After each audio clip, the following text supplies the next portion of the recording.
and welcome to this conference hosted by MS Focus, the Multiple Sclerosis Foundation. I'm your host, Deborah Foreman, the Educational Programs Coordinator for MS Focus.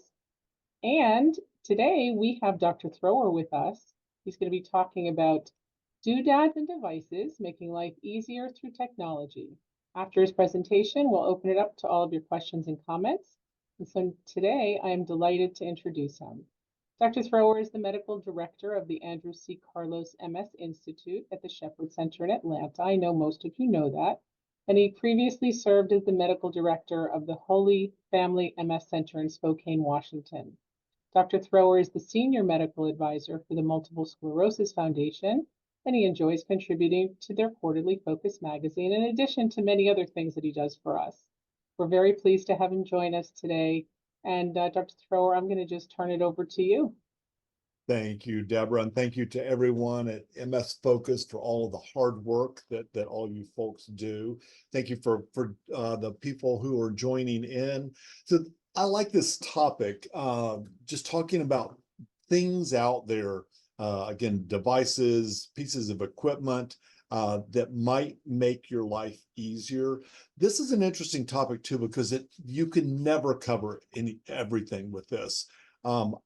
I got feedback from some of our physical therapists, occupational therapists, speech language pathologists about some of the things that they recommend. Some of the things that we'll talk about this afternoon, I've learned from you guys. We have people come in and they show us something or they'll tell us about something. It's an ever expanding topic. I would encourage you, if you're having a struggle with something in your daily life, Google it, devices to help me do X, because chances are there may be something out there, and we may add more doodads and devices to this talk as we learn more. So one of the things I wanted to talk about is some things that we can do for spasticity. Spasticity is one of those things that it's common in MS, but it's sometimes hard to describe. So the official medical definition of spasticity is that it is a velocity dependent resistance to passive stretch. So if I were to try to move your arm, for instance, and if I did it slowly, maybe there's a little bit of tightness or resistance, but if I did it quickly, there's much more tightness.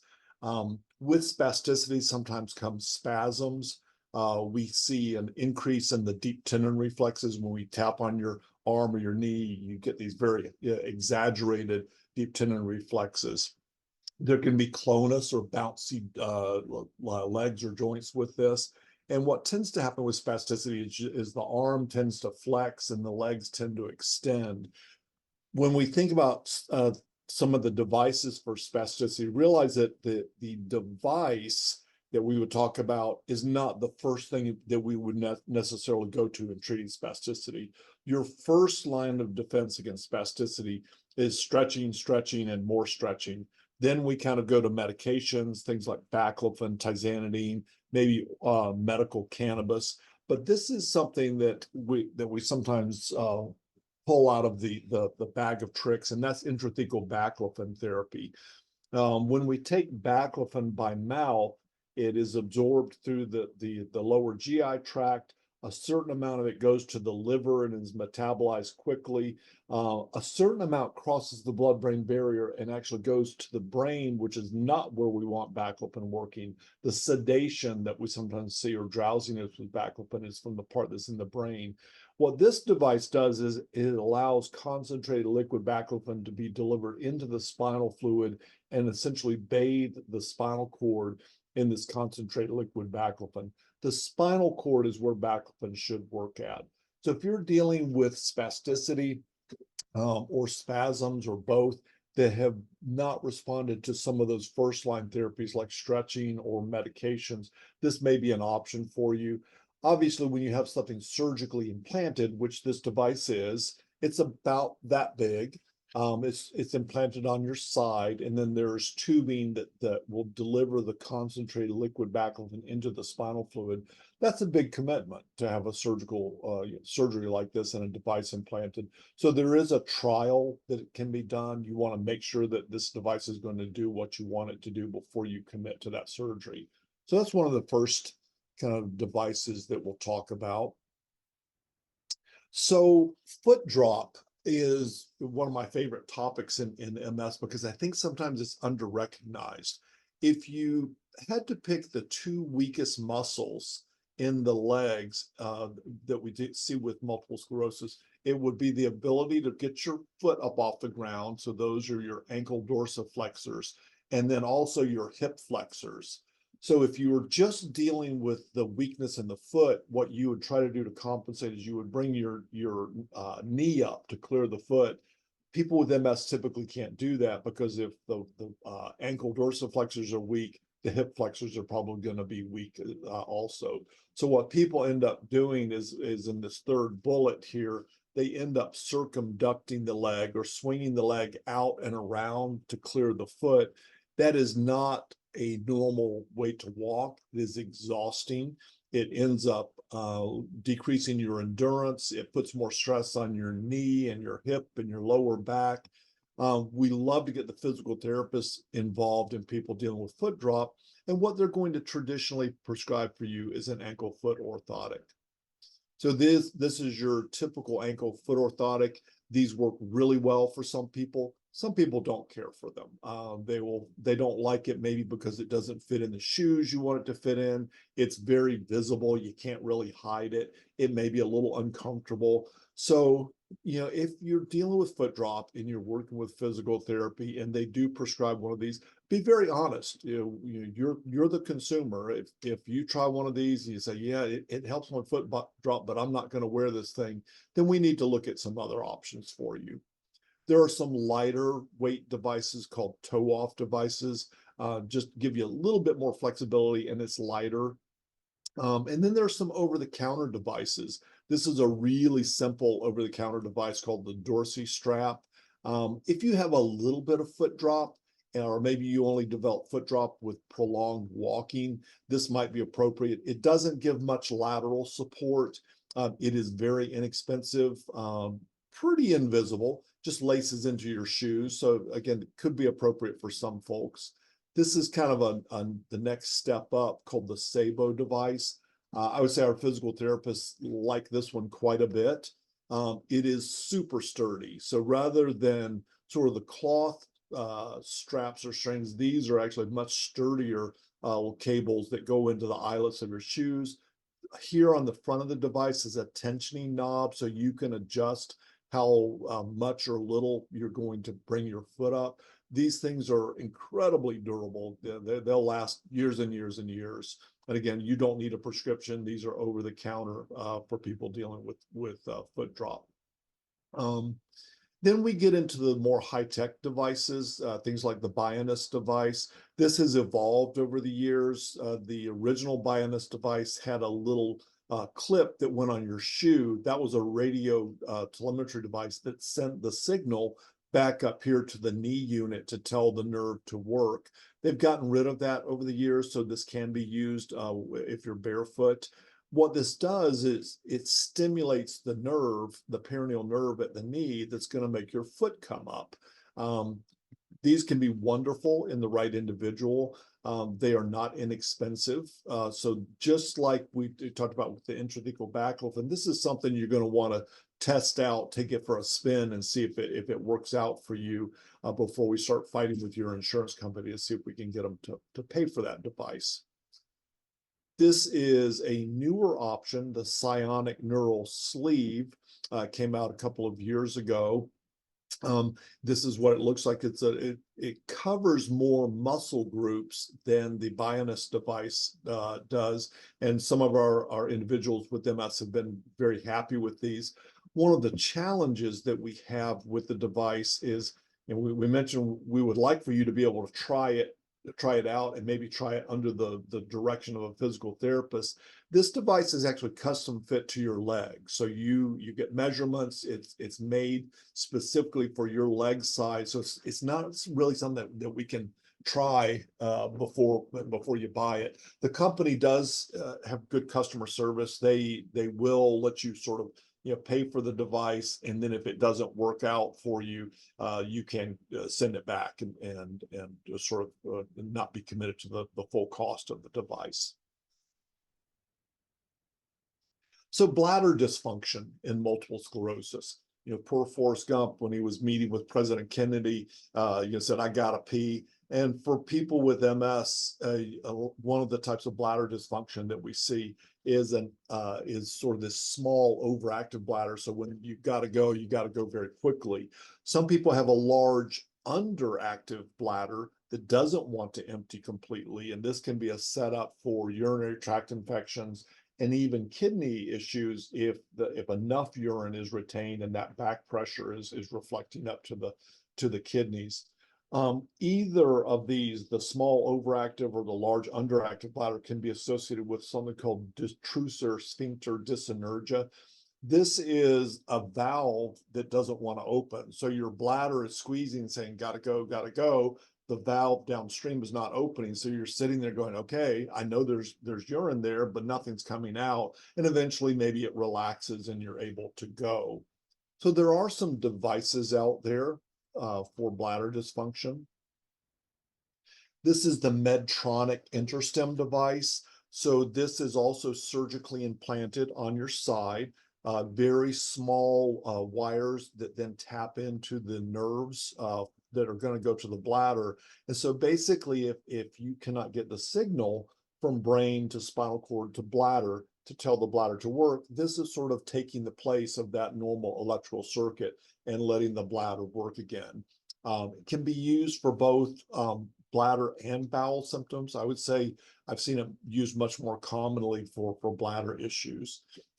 There is a competing device from another company called Psionic.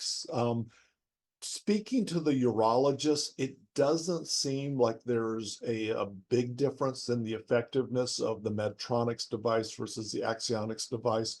For whatever reason, in our particular area here in the Atlanta metro area, I see more urologists using the Medtronic's device.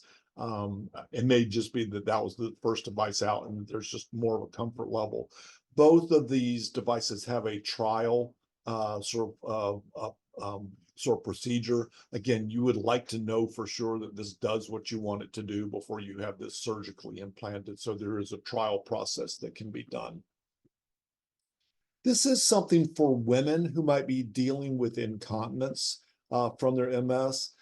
This is most commonly used at bedtime, although I've seen some people that are in, say, power chairs actually use these throughout the day. So this is basic. It's called the PureWick system. This part here would go over the vaginal region, and what it's going to do is wick the urine away from your body and send it to this container. Our female patients who are using these are pretty happy with them. It helps keep you drier. One of the problems with incontinence is that the urine on the skin, it is a source of skin irritation, and we can see higher risk of skin breakdown and then just general hygiene issues. So this is, if you're dealing with incontinence and you're a woman, this may be something to take a look at. There are some newer devices out there that really are working to try to retrain a bladder that's not working well in a person with multiple sclerosis. So this is one of those devices. It's a posterior tibial nerve stimulation device. So with this device, you would go into a urologist who is familiar with this device, and you would have sessions. So these sessions are going to last for about an hour. They're going to go on over 2 to 3 months, a couple of times per week. This device is sending a signal up the posterior tibial nerve to your spinal cord and then back down to the bladder to try to retrain your bladder. And so by doing these sessions, the research has shown that you can improve bladder function, and that improvement may last for months and months. The idea would be then if you start having recurrent bladder issues, you go back in and maybe do another round of sessions with this device. So this one is, these adhesive electrodes are put downstream on the posterior tibial nerve. There is a newer device called the Psionic scone. Same idea, but these electrodes are going to be put upstream a little bit closer to the spinal cord. Haven't seen any comparative data saying one's better than the other. So I would suspect that either of these could be appropriate in the right individual. Again, this is something you're going to go into a urologist's office, sit there for a session while they try to retrain your bladder. This is a cool little device. If you say are doing intermittent self-catheterization for a bladder that doesn't want to empty well, and you know, typically the urologist is going to say, well, you need to do this 4 times a day, 5 times a day. This is actually a portable bladder scanner. Uses ultrasound that will tell you how much is actually in your bladder. So maybe you're out and about and you don't want to catheterize. You want to say, well, you know, I don't know how much urine's in my bladder. Is it safe for me to wait? This would be a quick little way that you can scan your own bladder and tell how much is in there. We have a much bigger device that we use in the clinic. It's called a bladder scan. If we're trying to determine what sort of bladder issue a person with MS is dealing with, we have a device that's used in the clinic. This is one, again, that you could do on your own at home. So heat intolerance is, you know, an issue that about 70% of people with MS deal with. If you get overheated or you exert yourself, let's say that you walk for a prolonged period of time, you may get something called nerve fiber fatigue. This is the phenomenon when the areas of old myelin damage, where then you have a naked nerve fiber, those areas of prior damage work, but they don't work as well as they used to. And if you raise your core body temperature, or you use that naked nerve fiber again and again and again with exertion, or you do both at the same time, you exercise and you're getting overheated, that nerve fiber shuts down electrically. You're not causing new damage. It's important to know that. Some people worry that if I say get foot drop with exertion, am I causing permanent damage? No, it's purely an electrical phenomenon. You've just drained the battery, if you will. So again, about 70% of people with MS are going to deal with heat sensitivity or heat intolerance. And there are all kinds of devices out there for helping deal with that. If you're not aware of the cooling program that the Multiple Sclerosis Foundation offers, I would encourage you to check it out. If you go to the website, msfocus.org, you'll see the cooling program on there. It just opens in early February and runs through June. So this is prime time if you need cooling devices. This is the prime time to go on the MS Focus website and take a look at what's available there. So these are some of the typical cooling devices, cooling vests, cooling hats. The vests have come a long ways over the years. You know, we used to really only have the ice pack or gel pack vests, and there's some newer options out there that are thinner and maybe a little more convenient. We have some people with MS that like this device. If you go on Amazon and you just search for neck air conditioner, there are a couple of different companies that make these little neck cooling units, which are reasonably priced and can make a big difference just kind of for localized cooling. And then there are these sort of circulating cooling units. Probably most appropriate for someone who's maybe using power mobility to get around, because you'd have to have some way of carrying this part, unless you have a very understanding care partner who's willing to carry that for you.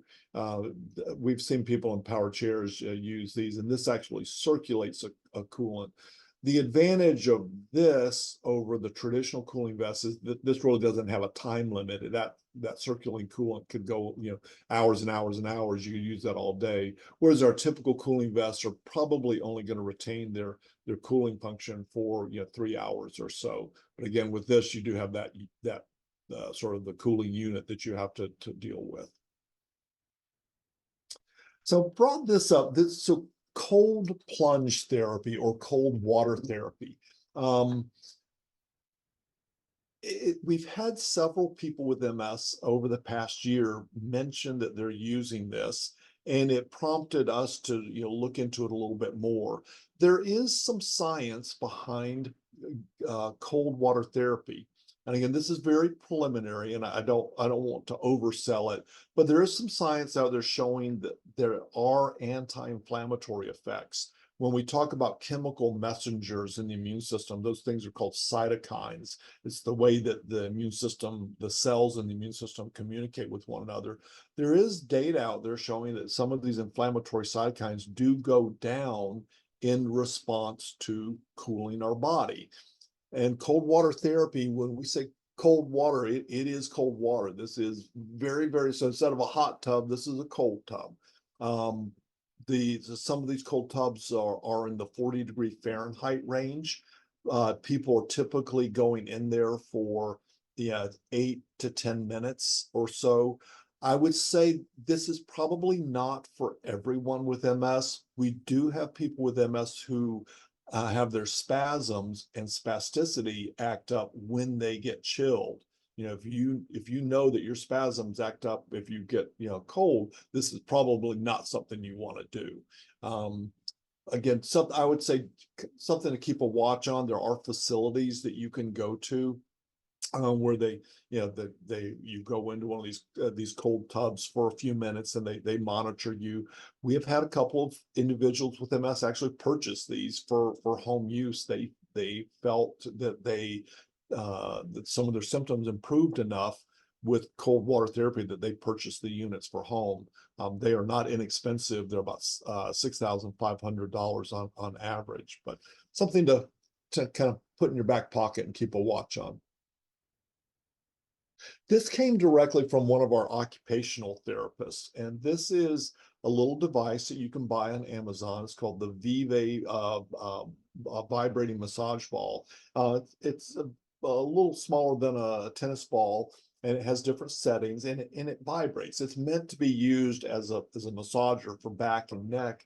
But what she found is that people who were having dexterity issues in their hands, or maybe had a lot of numbness and tingling in their hands, that if she had them hold this for a couple of minutes in the affected hand, that it seemed to improve their dexterity. It's not repairing any damage. It's not a permanent fix, but maybe just enough to make a difference with fine finger movements, keyboarding, writing, using a utensil. So very inexpensive. And again, you can find those on Amazon. Vibration plates, since we're mentioning things that vibrate. So this is something that we use as part of our therapy and wellness programs. So this would be a typical vibration plate here. So you stand on this, you hold on here, and this plate does exactly what the name says. It vibrates or oscillates at this incredibly high frequency. So what this may help with is it may improve core strength and reduce fall risk. So there is good data out there, studies that have looked at decreasing fall risk through the use of vibration plates. I joke sometimes that this has got to be one of the easiest exercises we can do, because literally all you have to do is stand there and while the plate vibrates. Some studies have suggested improvements in bone density with vibration plates. Other studies have not found it. So it may be something, if you're dealing with osteoporosis or osteopenia, might be a part of your treatment plan for dealing with that. There are a couple of ways you could use these. A lot of physical therapists have them. I have seen some health clubs incorporate vibration plates as part of their exercise program. We do have people that sometimes buy them and use them at home. I think the most creative use of a vibration plate that I've ever seen was one of our ladies who deals with MS. She lives in a sort of a mixed use development in a condo, in her development, there is a exercise equipment store, and there's also a Starbucks. So she made friends with the people who work at this exercise equipment store, and she goes in and she buys a couple of coffees from Starbucks, and she goes in and hands the coffees to the nice people at the sales desk, and has a conversation with them while they drink their coffee for about 20 minutes, and uses the vibration plate that's their demo unit in the store. I thought that's brilliant. She goes in 2 times a week. She didn't have to join a health club or buy a piece of equipment. So yeah, so be creative with your device use. So this is a device that got FDA approval a little over a year ago. The Pons unit from a company called Helios. This is what the device looks like. You can see that it hangs around the neck, and then there's this sort of wire that ends in a gold-plated electrode. This lady has that electrode sitting on her tongue, on the top of her tongue. There's no discomfort with it. You don't feel anything. What this device hopes to do is promote neural plasticity, or a rerouting of electrical information. The holy grail, I think, of multiple sclerosis and other neurological conditions is neural repair. We would love to repair the damage in the central nervous system and reverse disability. If we can't repair it, what if we could just reroute it? If we could form new pathways and improve function that way. So what studies showed with the Pons device is that if you took 2 groups of individuals with walking issues from their multiple sclerosis, and both groups got very aggressive rehabilitation. One group did not wear the device, one group wore the device. Both groups saw improvements in their walking. The group that wore the device saw greater levels of improvement in their walking. So it is theorized that this, again, is through forming new pathways or rerouting electrical information. The challenge with this device is the aggressive rehabilitation. It is very aggressive and very time-consuming rehabilitation. The way the program is designed to be done is visits with a physical therapy 3 times a week for 2 hours per session for 3 months. That's a lot of physical therapy. There are questions about, will insurance cover this much therapy? Will insurance companies pay for the device itself, which should be purchased after that physical therapy, so that you can continue this type of work at home? And I don't know that we have the answers to those questions yet. We did some research with the device. All of our folks with MS who participated in the program did see improvements in walking. We also looked at upper extremity function and cognition. There were some suggestions that there were some improvements in those areas also. The therapy, the rehabilitation is so intensive, we actually had to hire a specific physical therapist just for this program. I think that's going to be a challenge maybe out in the community, for private practice physical therapists. Are they going to be able to work with something like this just because of the intensity? I would say if you have a physical therapist that you work with for any of your MS issues, if they do have an interest in looking at this, if you just Google Helios Pons and go to their website, they do have a link on there for physical therapists to go to. They will provide the training for a physical therapist to work with this device. So again, possible option if you have a therapist who's very interested in working with the MS community. This is a cool device. So my wife and I love stand-up paddle boarding. We have a friend with MS who is ambulatory but has some walking, a little bit of balance issues, and so we've had her come out and play on the paddle boards. Regular stand-up paddle boarding is a great core strengthening exercise. You've got to engage all those core muscles, otherwise you're swimming. But it's nice that people who have some mobility issues or maybe bigger balance issues can access stand-up paddleboarding also. So this company called Own It has the ability boards. they have these outriggers. So this board cannot tip over, but it still has enough movement that you get that core strengthening. So it does have rails. You really can't appreciate them in the picture, but there are little rails that the wheelchair locks into. I can't tell if she has a life jacket on, but she should have, regardless of whether you're locked in or not. So there's a ramp that is provided with the board that gets you up the chair onto the board, and then the wheels on the chair lock into the board, and then off you go. If you're not using a manual chair, you could use this as a regular stand-up paddleboard. Maybe your balance is just not good enough to use a regular paddleboard, but if you had these outriggers, you could enjoy it. So again, it can be used in a couple of different ways and really open up this particular sport to people with some mobility or balance challenges from their MS. And then we're going to end up talking just a little bit about visual issues with MS. So with optic neuritis, some people are left with residual visual loss.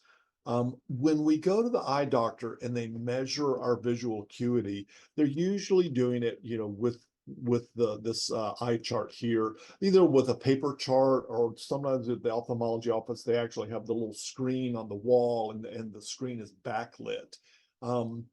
What's frustrating with MS is there are people that will have recovery of visual acuity if you're using this regular eye chart, but they'll say, my vision's still not right. And sometimes the ophthalmologists or optometrists may say, but your vision's 20/20. It should be fine. What may be happening is that as long as there's a high contrast with the eye chart, you may have good visual acuity, but if you turn the contrast down, you may find out that the visual acuity drops off really rapidly. So some people with MS who have had optic neuritis, if they're in a perfectly lit situation, or you're using a tablet, phone, computer screen where there's great backlighting, you may find that your reading ability is fine. But if that contrast is diminished, like it is here on this eye chart, that visual acuity may drop off rapidly. A lot of multiple sclerosis research, when we're looking at outcomes, they've learned you can't just use regular visual acuity. You've got to use these low contrast visual acuity charts to really pick up visual loss with multiple sclerosis. So if you are struggling with visual issues, whether it's from prior optic neuritis, or maybe you have another eye issue, maybe you have glaucoma, which can also cause a loss of low contrast visual acuity, this is an option. So we've had magnifying glasses forever. And so they come in the regular little magnifying glasses. They're the big readers that are tabletop. This is actually a video magnifying device. So the camera is looking at whatever the print is, or the magazine, or the picture, and it's putting it up here on the Jumbotron screen for you. There are all kinds of different features with these devices. There are devices that just sort of put that up on the screen for you. There are devices that actually read the text and put it into an audible format for you. Lots of different companies that make video magnifying devices. They range in price. Typically, a good video magnifying device is going to start probably somewhere in the $1,200 range, and they can go up into the thousands of dollars, depending upon how many bells and whistles you want on the device. But these are pretty cool if you're having any visual issues, and it's really kind of gotten you away from magazines and books and whatnot. This may open up that world back to you. So I think with that, I think that was the last device I had. We'll throw it open to questions, thoughts. If you listening, participating today, if you've discovered some cool devices out there, please feel free to share. Again, we'd love to add to this list of cool things to make life easier.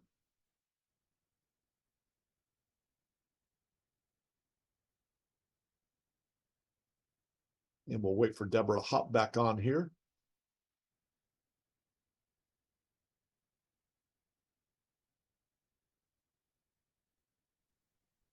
Hi there. I'm sorry. We had a little problem with somebody falling in my office a second ago. So Uh-oh. yeah, so Okay. we're working with that. Okay. So okay, let's go back. Hold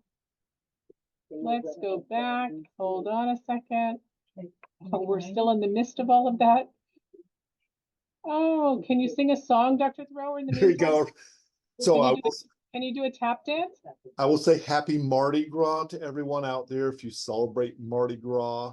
Hopefully maybe some of you did a king cake. That's here in the Atlanta area, we don't get as many great king cakes as you do, say, in New Orleans. And I know a lot of people who celebrate Mardi Gras would tell you you really shouldn't do it on Mardi Gras. You're supposed to have the king cake on Epiphany to celebrate the three wise men. And for those of you who know, so there's always a little plastic baby baked into the king cake. And if you get the baby in your slice of cake, hopefully you don't swallow it. That's bad luck. If you don't swallow it, it's good luck, but you're obligated to bring the king cake the next year. Some people say you're also obligated to throw the king party the next year.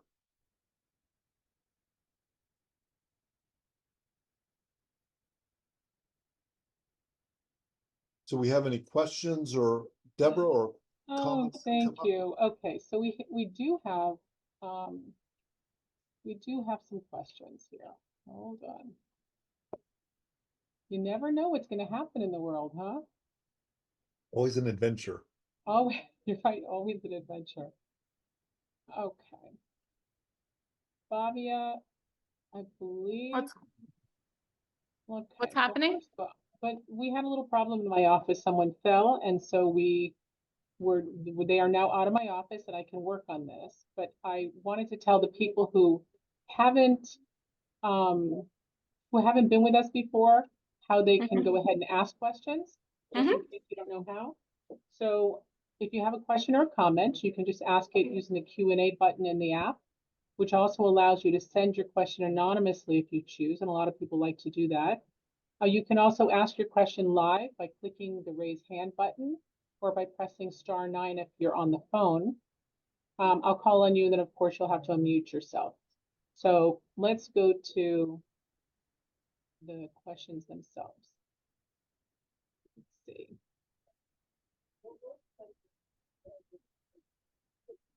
Okay. Fabia, can you allow me to see the questions? Because I can't see them. The questions in the Q&A? Yeah. Or can you take a couple of those while you're... Yeah, I can take them. I can't see them. Yeah, no, sure. I can do that. That's fine. So the first question, Dr. Thrower, is from Nicolette. Is a doctor or prescription required for D-free? That, no, so that's the ultrasound device. So no, that can be purchased without out prescription. Okay, thank you. Anonymous question, does using AFOs lead to weakening of the muscles? And is it better to use Bioness or Psionic sleeve to keep muscles working? Good, so good questions. So for the second part of that, between Bioness and the Psionics neural sleep, I really don't think that there has been any head-to-head study one versus the other. I think in a perfect world, you'd try both of them out and see which works best for you individually. Again, one of the challenges with trialing the Psionics is just because it does have to be custom fit to your leg.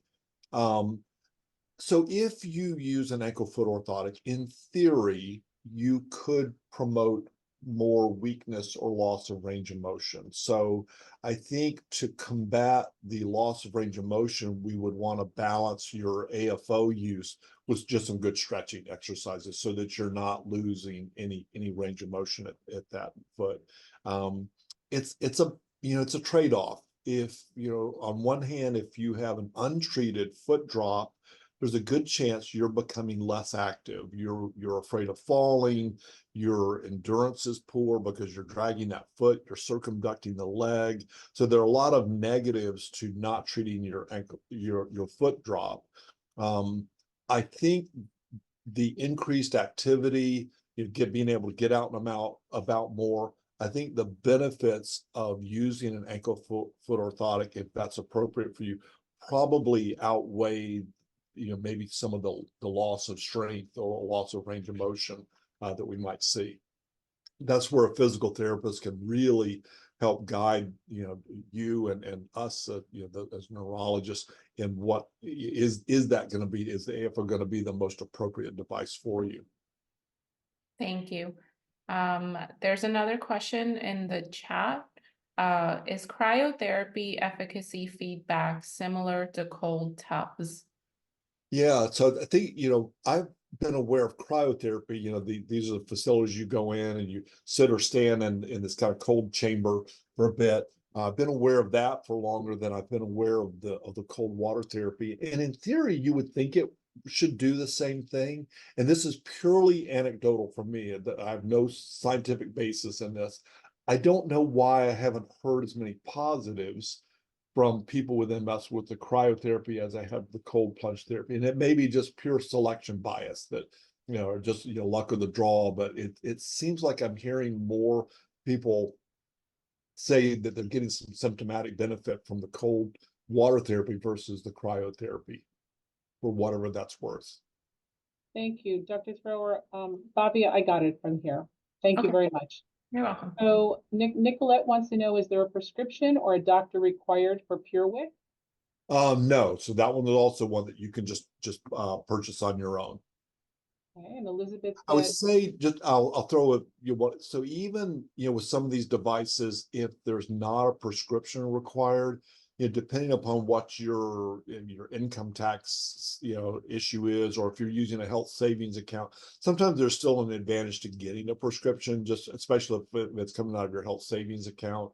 If you're doing deductions on your income tax, it certainly could be, a medical deduction for tax purposes. Elizabeth said, thought on red light therapy? Yeah, that's one, again, that you see touted for pain management or spasticity management. I haven't had a lot of patients go that route, so I can't say I've had, tons of feedback, positive or negative, with that. Okay. Dana said, or is asking, are vagus nerve stimulators useful to MS? So the vagal nerve stimulators have primarily been used with epilepsy, with refractory epilepsy.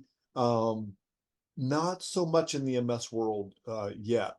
I haven't had any of our patients pursue that. I'm trying to think of kind of where that might fit into the MS world. Really not so much from a spasticity management point. So I would say more in the epilepsy world. But certainly people with MS do have a slightly higher risk of seizures, so it could come into play if you have refractory epilepsy as part of your MS. Thank you. Lisa's asking, have you ever personally seen anyone with good results from the cookie neural sleeve? She's interested in trying it. So the neural sleeve, I would say we've had probably 10 people use it. They've been happy with it. And again, if you're interested, I'd still encourage you to try to work with a physical therapist as you're kind of going through that, just to see, is that device going to be the magic bullet for you? But yeah, so far our folks that have used it have been happy with it. Nice. Nicolette is asking if there's vibration plates that can be used while seated. Yes, there are. So if you look at vibration plates online, the ones that we typically use are the stand up with the handles, but they do make units that don't have the handle or support pole. So yes, you'd want to. So if you're doing it from a seated position, I mean, in theory, you'd want to try to get as much of your weight on it, so it's shifting forwards, because the whole point of the vibration plate is that you're trying to really stimulate the core muscles. So it may be a little more challenging to get the full benefit. I would say if we're looking at core strengthening, if you're looking at using it for osteoporosis, maybe not as crucial that you get all your body weight on the plate. But if we're hoping to improve balance or core strength, again, we're going to want to try to get as much weight as you can onto that plate. Okay. What do you do if prism glasses don't help blurry or double vision? And Yeah, so when we think about eye movements, if your eyes are not perfectly aligned, if they're off just 1 degree, you're going to have double vision. One of the ways of dealing with that is just patching an eye, so you're getting rid of one of those images. The problem with patching an eye is then you lose depth perception, so everything looks very two-dimensional. Probably not safe to drive with a patched eye just due to that loss of depth perception. So prisms are one way. So your prisms is it's a lens that's put into your glasses that's going to bring that image back in line with the other eye. The challenge that we've had with prisms in multiple sclerosis is that the double vision that we see in MS isn't static. It's not the same throughout the day. You think about how many of your symptoms with MS fluctuate through the day. Your fatigue, your spasticity. So you wake up and maybe your energy levels are here, or your strength is here, and then as the day goes on, or you get overheated, or you use that muscle group, it tends to change for you. So prisms only work for a certain degree of malalignment of the eyes. If that malalignment is changing throughout the day, the prism is going to work some of the time and not other parts of the time. So that's been one of the pitfalls of prisms for multiple sclerosis. If prisms are not working, it gets a little challenging to know what's the next option. Sometimes ophthalmologists will think about surgery to pull that muscle back in alignment. But again, when you do surgery, how do you know how much to pull it in if the muscle varies in weakness throughout the day? So yeah, I would say if prisms are not working, it's a tough issue. You may be left with needing to patch one eye or the other to get rid of that extra image. thank you. Nicolette is asking if the WalkAid 2.0 is available yet. I don't know that right offhand. I think WalkAid is upgrading their technology so that it is probably more in line with the Binus technology. WalkAid was a great device when it came out for certain neurological conditions. It was great for people who had foot drop from stroke or maybe spinal cord injury. If you look at the foot drop that we see with stroke or spinal cord injury, it's kind of the same all the time. And WalkAid was designed, the original device, the physical therapist would set the parameters. So the WalkAid was designed to fire your nerve and bring your foot up based upon knee acceleration and tilt. So when you were trying to step and your knee went forward, the device would say, okay, this person is trying to walk, I'd rather bring the foot up. So those were set parameters. Again, one of the themes here as we talk about MS is that your degree of weakness is not set. It's dynamic. It fluctuates throughout the day. So if that WalkAid was set to fire based upon these parameters, but those parameters shift throughout the day, the WalkAid would work well sometimes and not so much the other times. So the hope is the 2.0 is going to address that and be more dynamic and kind of adapt to whatever your degree of weakness is. Thank you. Melissa is asking, is the Psionic sleeve hot to wear? I have had our folks say, Georgia last summer was very hot. For those of you living in Florida, obviously you were probably hotter. And it does cover a lot of the legs. So I think that it probably has the potential to get a little toasty if you're using it outdoors and it's hot outside. Mm-hmm. And Sandra's asking, have you heard about CADSense shoes? I am not. Hmm. Can you spell that one? Well, she spelled it C-A-D as in dog, S-E-N-S-E. No, can she tell us more? Is she comfortable coming online? I don't know. Sandra, would you like to put your hand up? I can go ahead.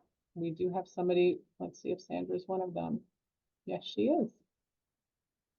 Let's see. Like I was saying at the beginning, that's the great thing when we're talking about devices is we end up sharing information and learning new stuff. Yeah. Let's see here. We can get her. No, it's not coming up for me to be able to do that. Let me work on that with Bobby, and in the meantime, I'll ask you some other questions. Okay. Let's see. Jody from Facebook is asking, does cold water therapy help with headaches? I have not had a person with MS specifically talk about headaches. The most recent person with MS that told us about their experience was dealing with neuropathic pain, burning, and hypersensitivity, and was on gabapentin, which a lot of folks are, and had been able to come off of gabapentin with twice weekly cold water therapy. Again, I don't want to oversell that these are anecdotal experiences that limited individuals, but I mean, these are real world people who've had real world experiences. So yeah, I can't speak to headaches specifically. I've not had anyone tell us about that. Mike says that he uses KAFO, but would like to know what the best way is to build leg strength. So a knee ankle foot orthotic is just sort of a variation of ankle foot orthotic that gives some knee stability. I would encourage him to speak with a physical therapist to get some strengthening exercises that are going to help work on those muscles. There are, I will mention kind of an exotic form of exercise that we've done research on here at Shepherd, and that is available through various physical therapy places around the country, and that is something called FES bike, functional electrical stimulation bike. So this is a stationary bicycle. Nothing fancy about that. It's just a regular stationary bike. It can be upright or recumbent. But when the person is using it, they are hooked up to a functional electrical stimulation machine. So adhesive electrodes over different muscle groups. And so as the person is using that exercise bike and they start fatiguing, the signals no longer getting from brain to spinal cord to muscle, the FES takes over for you. So it's now stimulating your muscle. Several studies have shown that FES bike training in people with MS does translate into better endurance in the real world when they're not doing the FES bike. So maybe something to check into with a local physical therapist to see if that's accessible. Thank you. And Dr. Thrower, can you stop sharing your screen? We might be able to see a little bit better. Absolutely. Thank you. Let's see. I'd rather see your whole face. There you go. Awesome. Thank you. Thank you. Thank you. Let's see. What is the Turbo Med extern brace mentioned by a different attendee? Turbo Med, I will confess that is another new one. I've learned two new things. Turbo Med. Tell you what, while we're looking at questions, I'm gonna Google that. So if I take a peek, because again, when anyone's bringing some of these devices up, please feel free to jump on with your hand up and so, because again, that's how we learn. Turbo Med. Turbo extern. No, it's a Turbo Med, 2 words, and then XTERN brace. Let's see what that looks. So that is, I'm looking at the picture. So that is a variation of one of the toe-off devices.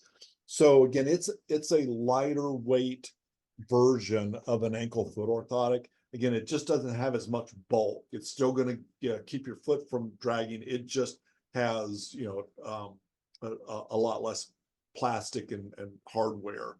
The only criticism I've seen of devices like this and the other toe-off devices is they are, if you're really hard on them, you're going up and down stairs or you're hiking, they can break. You don't hear of it often, but they're not quite as sturdy as a traditional ankle foot orthotic. Do you have any suggestions for a specific mobility scooter or power chair? There are so many out there. And I'm blocking on the name. I want to say it's Air Eagle. I mean, if you just Google lightweight, there's so many, most of these, are going to be 40 pounds or less. They fold up pretty easily. What you want to look at is the range, the battery range, the tire sizes, are they really, really meant for just super smooth surfaces, or can you take them in the grass? I mean, I've heard our therapists talk about probably 4 or 5 different companies that make these devices. Insurance is typically probably not going to cover these. Again, if you get a prescription, you don't need a prescription to buy them, but if you get a prescription, it might be something you can use if you have a health savings account, or if it's to your benefit to again, write it off as a medical cost from insurance. Thank you. Jennifer has a question about retaining short-term memory. Do you have any suggestions, any recommendations for, long-term? Yeah, I would, when, folks are having cognitive issues from MS, I would really encourage the person to look at working with a speech language pathologist. In most settings, it's going to be the speech language pathologist who does cognitive rehabilitation. So they're going to, do some light cognitive testing, get a sense of where your highs and lows are, and then really try to develop strategies to help you function better. They do recommend some doodads and devices, taking advantage of your technology, using your smartphone to take notes, setting reminders and whatnot. Sometimes even going old school and doing yellow, Post-it notes as reminders. But I think one of the most helpful things we can do with the memory issues is get a speech language pathologist involved. Sometimes if it's a significant issue, especially if it's vocational, if a person is saying, I cannot do my job, or I need to modify my job, or I need to look at disability, we may want to get the full scale neuropsychological testing done. So this is the all-day affair with a fairly large battery of tests that gives you an incredibly detailed picture of what that person's cognition is doing. We don't take that lightly. It's not fun for the person who gets the testing. I would tell people it's like taking a college exam that you didn't prepare for. It is designed to push you to failure. So if we don't have to do that to you, we try not to. And again, what the speech language pathologist is going to do is going to be a little less offensive than that. Thank you. And I'm not sure if we already answered this one, but are vagus nerve stimulators useful for MS? Yeah, I think we got that one already. We did that one. Okay. Let's see. Dr. Thrower, do you have any personal experience? This is coming from Lisa, with your patients using Iconic neural sleeve having good results. I'm interested in trying it. Yeah, we discussed that too. Yep. So again, I would encourage people to look at it. I think the advantage potentially over walk aid and Binus is it does hit more muscle groups. Again, I think the disadvantage is the trial is a little bit more difficult just because we have to custom fit it. And I think it does have that potential to be a little warmer if you're in a hot, humid environment. Let's see. The PureWick female catheter has saved my kidneys. Now I can drink as much as I need as opposed to limiting my fluids so she can stay in bed, which is really nice. That was Jane. Yep. And let's see. Can acupuncture help much with foot drop? So acupuncture can be of benefit in MS mainly for spasticity management. So there are studies that have looked at acupuncture for increased muscle tone, whether it's MS, spinal cord injury, stroke, and there have been some positive trials there. There have been some studies looking at pain management with acupuncture, showing it can help there. It's very, very unlikely that acupuncture would help with foot drops specifically in terms of making that muscle stronger or helping get the nerve signal to that muscle. So I think acupuncture can help, but probably not with foot drop. Okay, and can you speak on horseback riding or equine therapy for MS balance? Yeah, so I'm a big believer in hippotherapy. So hippo, Hippo, is Greek for horse. So hippotherapy is just physical therapy on horseback. So there's really two different levels of horseback therapy. So hippotherapy is traditionally done by a physical therapist. So these are physical therapists who have done training in this type of therapy. The beauty of that is your insurance will pay for that, just like regular physical therapy. We're blessed in the Atlanta metro area to have probably one of the best hippotherapy programs I've ever seen at Chastain Park. So these are, again, physical therapists. They have ramps, they have Hoyer lifts. I can send someone there who is using power mobility, and I know that those therapists can safely get them on horseback. The next level down from that would be therapeutic riding. So these are usually, folks who are horse lovers. They're experts in horses. They're not physical therapists. And so these folks may work with people with MS, with physical issues. They may work with kids with developmental disabilities, kids with Down syndrome. They may do veterans who have PTSD. So the idea of the benefits we see as it relates to MS is, like the person mentioned, core strengthening. So if you are sitting on horseback, you are engaging all of those core muscles, and when that horse moves, your pelvis has to move just like you're walking. And so it's been what we call a meta-analysis, where they put multiple studies together that have looked at this and have shown that balance does potentially improve with hippotherapy for people with MS. I think one of the things that's nice with hippotherapy is it's kind of an adventure for people. It's an outing. It's not like going in and just doing traditional physical therapists. No knock on physical therapists. They do a great job. But, we always figure if the physical therapist isn't torturing you a little bit, they're not doing their job appropriately. Whereas hippotherapy is kind of fun. It's an adventure. It's not accessible for everyone, depending upon where you're at. But if it's something you're interested in, I would, look up hippotherapy or therapeutic riding and see, what's available to you.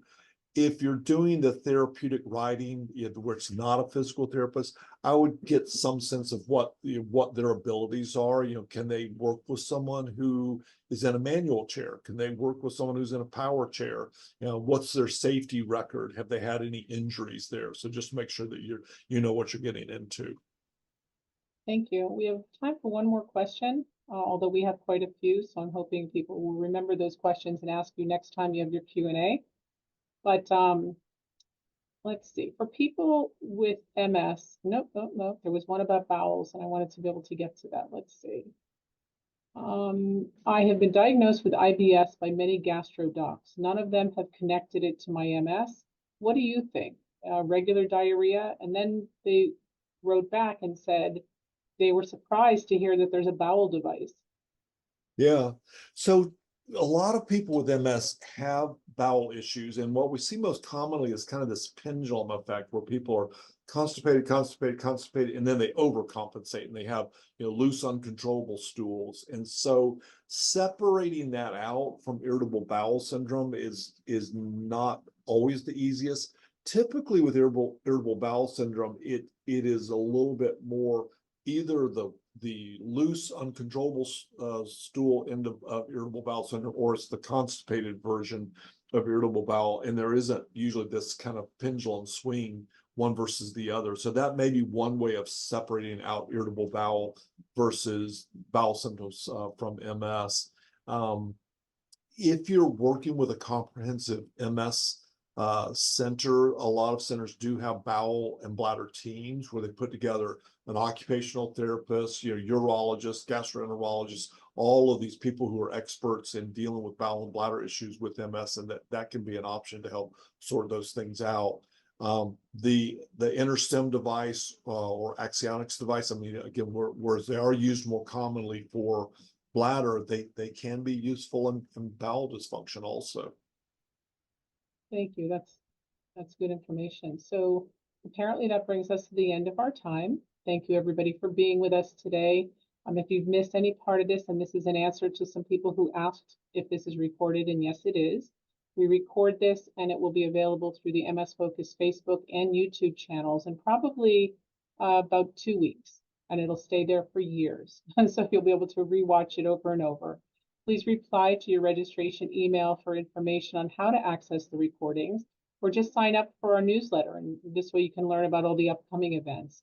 Also, we're asking that you fill out a very short survey at the end when it comes up. We'd like to at least know what's meaningful to you and what kind of, information you'd like to hear about, because that's what we're going to try to present you. So in our next teleconference, which is going to be this Tuesday, February 20th at 6:30 p.m., and that's Eastern time, in celebration of Black History Month, we'll be hosting a panel discussion with 3 MS neurologists. The topic of discussion will be amplifying Black voices in MS, and the guest speakers will be Drs. Gang, Rosenthal, and Nolan. Our sincere thanks to all of our attendees today for your participation, and especially to Dr. Thrower, who takes time out every single month to help us and get educated. We really appreciate his time and effort, and I hope everyone has a great night. We'll see you again next time. Thank you. you.